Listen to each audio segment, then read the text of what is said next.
जय गुरु जी, शुक्राना गुरु जी। संगत जी, आज हम पढ़ेंगे शिव पुराण में महाबल शिव जी की महिमा। इक्ष्वाकु वंश में मित्र सिंह नाम का एक अत्यंत धनुषधारी राजा हुआ था। वह बहुत ही पुण्य आत्मा था। उसकी रानी का नाम दमयंती था। वह भी नल की पत्नी दमयंती की तरह पतिव्रता स्त्री थी। एक दिन राजा मित्र सिंह शिकार हेतु सेना के साथ एक घने जंगल में गया। वहां उसने देखा कि एक कर्मठ नाम का दानव महात्मा मंडप को तंग कर रहा है। राजा ने अपने बाण से उस दानव को मौत के घाट उतार दिया। दानव के छोटे भाई ने राजा से बदला लेने का निश्चय कर लिया। बदला लेने के लिए उसने वेश बदलकर राजा के यहाँ नौकरी करने लगा। वह राजा से बोला, मैं एक उत्तम रसोइया हूँ। षड्रस व्यंजनों को बना बनाकर आपको तृप्त करता रहूँगा। राजा ने उस कपटी को अपना रसोइया बना लिया। एक दिन गुरु जयंती का पर्व आया।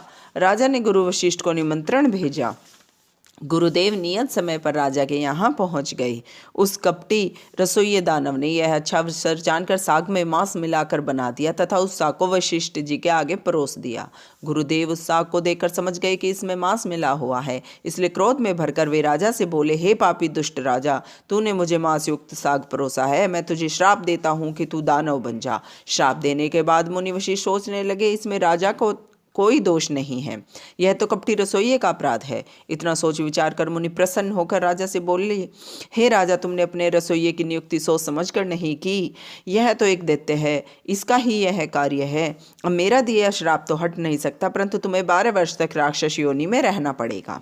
इतना कहकर गुरु वशिष्ठ चले गए। श्राप के कारण राजा एक बड़ा भारी राक्षस बनकर वन में जीवों को मार मार कर खाने लगा।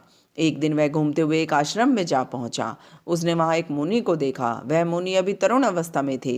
तरुण मुनि को देखकर वह लालायित होकर उन्हें पकड़ने के लिए दौड़ा। मुनि पत्नी तरुणी ने उसे देख लिया। उस मांसाहारी राजा ने उस मुनि को खाने के लिए पकड़ लिया। मुनि की पत्नी ने हाथ जोड़कर नम्रतापूर्वक कहा, आप उन्हें छोड़ दो और मुझे पकड़ लो, मुझे खा लो। परंतु उस बूढ़े राक्षस बने राजा ने उसकी एक न सुनी और तरुण मुनि को फाड़ कर खा गया और हड्डियों को इधर उधर फेंक कर चला गया। मुनि की पत्नी ने रोते हुए मुनि की हड्डियों को चुनकर चिता बनाई और इस विकराल राक्षस को श्राप देती हुई कहने लगी, हे नीच राक्षस, तूने मेरे पति को मारकर मेरा सुख चैन नष्ट कर दिया है। अब तू भी जब किसी स्त्री के पास जाएगा तभी तेरी मृत्यु हो जाएगी। राक्षस तो श्राप देकर मुनि की पत्नी सती हो गई। राजा को मिले श्राप को 12 वर्ष व्यतीत हो गए। 12 वर्ष के बाद जब राजा को अपना पहला शरीर प्राप्त हो गया तो उसने महल में जाकर अपनी रानी को सारा वृत्तांत बता दिया। अब श्राप सुनकर रानी राजा के पास नहीं आती थी। रानी ने अभी तक कोई संतान भी नहीं थी। इस कारण राजा बहुत दुखी रहने लगा। एक दिन राजा वन में चला गया। वहां उसने एक भयानक रूप वाली ब्रह्म हत्या को देखा। उसे देखकर राजा डर गया।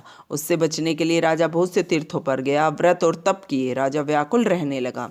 तभी उसने एक पवित्र आत्मा ऋषि को देखा। उस ऋषि का नाम गौतम था। राजा ने मुनि के चरणों में नतमस्तक होकर प्रणाम किया और मुनि पत्नी के श्राप की बात बताई। राजा ने मुनि से उस श्राप की निवृत्ति का उपाय पूछा। राजा की बात सुनकर गौतम मुनि को उन पर दया आ गई। मुनि राजा से बोले, हे राजन, यहाँ से पश्चिम दिशा में गोकर्ण नामक तीर्थ है।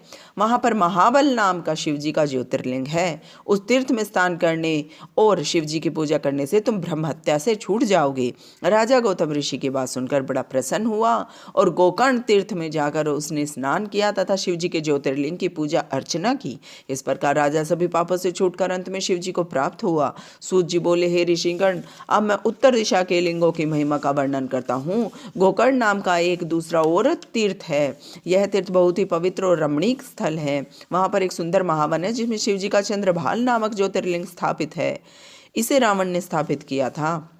इसके अतिरिक्त वहाँ एक मिश्रिक नाम का पवित्र तीर्थ है। वहाँ पर महर्षि दधीची द्वारा स्थापित दधीचेश्वर ज्योतिर्लिंग है। तीर्थयात्री यहाँ आकर शंकर भगवान का पूजन करके कृतार्थ हो जाते हैं। नैमिषारण्य में समस्त ऋषियों के द्वारा स्थापित ऋषीश्वर नामक का ज्योतिर्लिंग है। इस शिवलिंग के दर्शन मात्र से ही सभी पातकों का विनाश हो जाता है। फिर हत्या नामक मुख्य तीर्थ है। यहाँ अधापय नाम का शिवलिंग है जो करोड़ों हत्याओं जैसे महापाप का शमन करता है। देव प्रयाग में सभी पापों के नाशक ललितेश्वर शिव जी का ज्योतिर्लिंग है। नेपाल में सब तरह के मनोरथों को पूर्ण करने वाला, केवल अपने सिर का ही दर्शन देने वाला पशुपति नाथ नाम का ज्योतिर्लिंग स्थापित है। जय गुरु जी, शुक्राना गुरु जी। ओम नमः शिवाय। शिव जी सदा सहाय। ओम नमः शिवाय। गुरु जी सदा सहाय।